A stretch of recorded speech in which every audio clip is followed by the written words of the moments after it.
What do you think?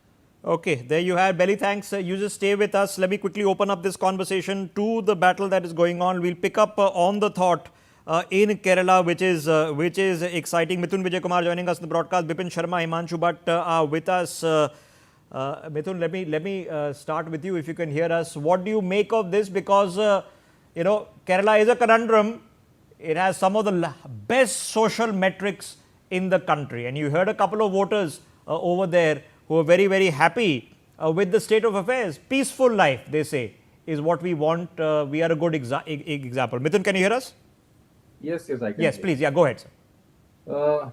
See, I think in Kerala this time, if you see, the LDF's campaign is built on the promise of continuity.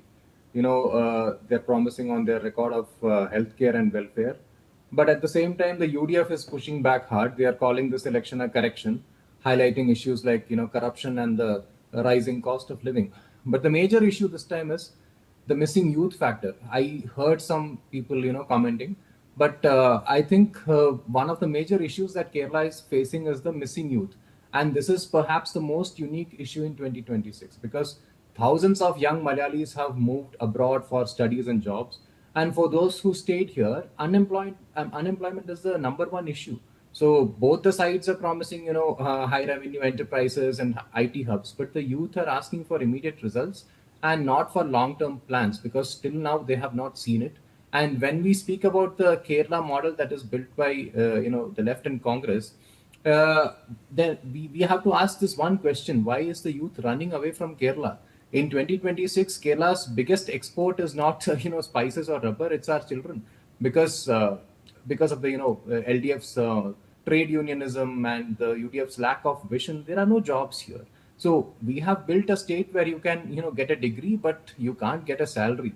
All our brilliant engineers and nurses are forced to build other countries because these two fronts have failed the state to a good extent. And now we look at the other issues in Kerala, the financial black hole.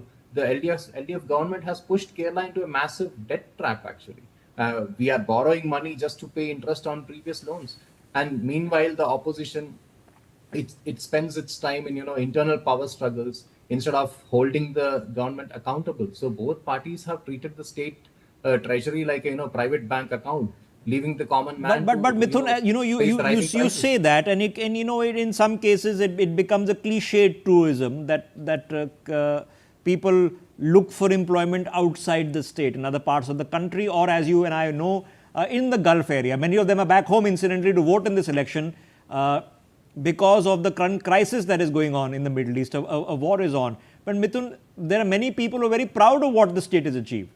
The social metrics are excellent. And they are reflective that they don't want the levels of development that we see. They want living their livelihoods in the concept of how they perceive their culture, how they perceive their piece of life as important. So for the people who are very proud of what Kerala has achieved, they are perfectly happy with the status quo. See, I think it's just a larger narrative that people in Kerala are very happy. We have very good metrics in terms of education, healthcare, and all this. But if you look at the reality, I don't think people are so happy about what the situation of Kerala is currently. There is corruption. If you look at the scams, the number of scams that have happened in the last 10 years, and each scam leading to some of the highest offices in the state, I don't think people are happy about it. Okay. Just because the state has good, metrics in terms of education doesn't mean that people are getting jobs. And people and okay, both can be true. Both can be true. You can be proud of the legacy of Kerala as a shining example in social metrics in India, and at the same time, you can hope for a new deal, for a better future. It is possible. Now, how is that going to be delivered? Well, the one person who's trying to challenge that, and he fought in Thiruvananthapuram against Shashi Tharoor less than a year and a half ago, Rajiv Chandrasekhar, speaking to us